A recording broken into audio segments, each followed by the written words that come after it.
तो नमस्कार दोस्तों, आज टाटा ग्रुप की एक important company Tata steel limited company ने अपने Q2 के रिजल्ट्स को पब्लिश कर दिया है। और यहाँ पे देखें तो रिजल्ट्स काफ़ी ख़राब आए हैं। कंपनी का प्रॉफिट और प्रॉफिट मार्जिन बहुत ही ज़बरदस्त तरीके से ड्रॉप हुआ है इस क्वार्टर के अंदर। अब हम देखते हैं कंपनी के नंबर्स।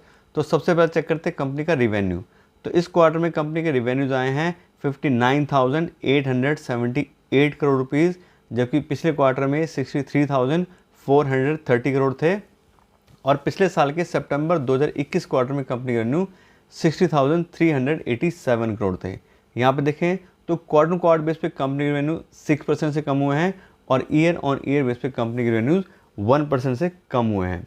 इसके बाद बात करें कंपनी के ऑपरेटिंग प्रॉफिट की, तो कंपनी का जो मेन लॉस में आने का प्रॉफिट कम होने का जो कारण है वो कंपनी का ऑपरेटिंग प्रॉफिट मार्जिन कम होना है। और यहाँ पे देखें तो इस क्वार्टर में कंपनी का ऑपरेटिंग प्रॉफिट आया है सिर्फ 6,060 करोड़ रुपये, जबकि पिछले क्वार्टर में 14,973 करोड़ था। और पिछले साल के सितंबर 2021 क्वार्टर कंपनी का ऑपरेटिंग प्रॉफिट 16,456 करोड़ था।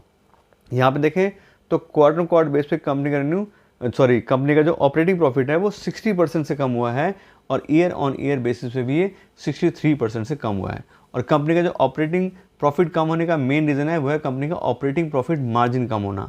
इस क्वार्टर में कंपनी का जो ऑपरेटिंग प्रॉफिट मार्जिन आया है वो सिर्फ 10% का आया है, जबकि पिछले क्वार्टर में 24% था। और पिछले साल के सितंबर 2021 क्वार्टर में कंपनी का ऑपरेटिंग प्रॉफिट मार्जिन 27% का था।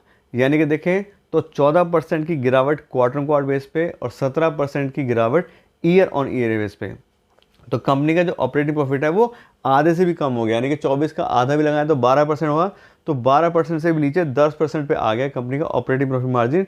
और इसका जो मेन रीज़न है वो फ्यूल की कॉस्ट है और भी बहुत सारी चीज़ें हैं। इस वजह से कंपनी का जो प्रॉफिट है वो इस क्वार्टर में काफ़ी कम हो गया है।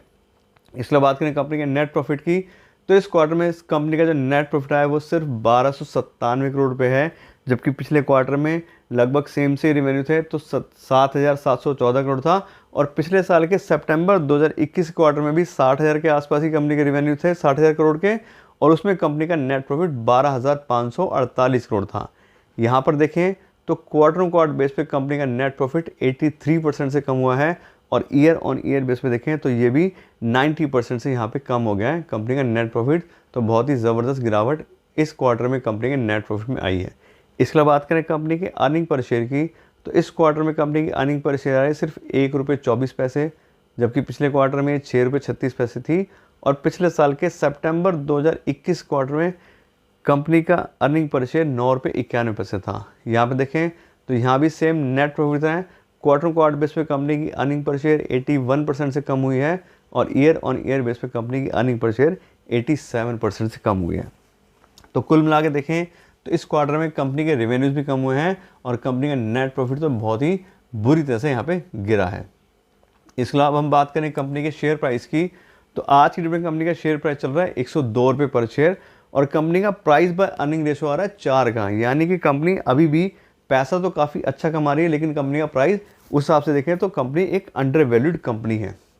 अब जो मेन रीज़न है कंपनी के बिजनेस में फ़र्क पड़ने का वो बहुत सारी चीज़ें हैं, जैसे मतलब फ्यूल का कॉस्ट है और रॉ मटेरियल, बहुत सारी चीज़ें फ़र्क पड़ रही हैं। तो अब हम बात करते हैं अपने इन्वेस्टमेंट डिसीजन की। तो अगर आपने ऑलरेडी कंपनी में इन्वेस्ट किया है तो बिल्कुल दिक्कत वाली बात तो है ही, इतना कम प्रॉफिट कंपनी का हो गया है, 80% 90% ड्रॉप। तो बिल्कुल हमें सोचना चाहिए और हमें अपने जो भी हमारे साथ एक्सपर्ट्स जुड़े हुए हैं अगर कोई हैं तो उनसे एक बार बात करनी चाहिए कि कैसा चल रहा है।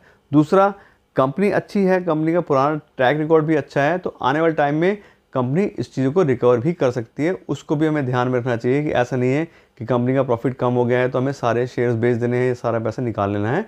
हमें एक इन्फॉर्म्ड और थोड़ा फ्यूचर के हिसाब से देख के फिर इसमें डिसीजन लेना है। और अगर बात करें हम नया पैसा इन्वेस्ट करने की, तो कंपनी अंडर वैल्यूड भी है, लेकिन कंपनी का यहाँ पे देखें तो प्रॉफिट भी काफ़ी ड्रॉप हुआ है। तो एकदम से हमें इसमें पैसा भी इन्वेस्ट नहीं करना है, सिर्फ अंडर वैल्यूएशन देख करके। तो सारी चीज़ देख करके हमें थोड़ा वेट करके फिर हमें कोई डिसीजन लेना है कि हमने इस कंपनी में अगर इन्वेस्ट किया है तो क्या हम उस पैसे को निकाल लें, या अगर हम इन्वेस्टमेंट करना चाह रहे हैं तो उसको कितने अमाउंट इन्वेस्ट करें अपने पोर्टफोलियो का और क्या रिस्क क्या रिवॉर्ड हो सकता है, सारी चीज़ चेक करके फिर ही हमें कोई डिसीजन लेना चाहिए। तो अभी के लिए इतना रखते हैं। Thank you so much.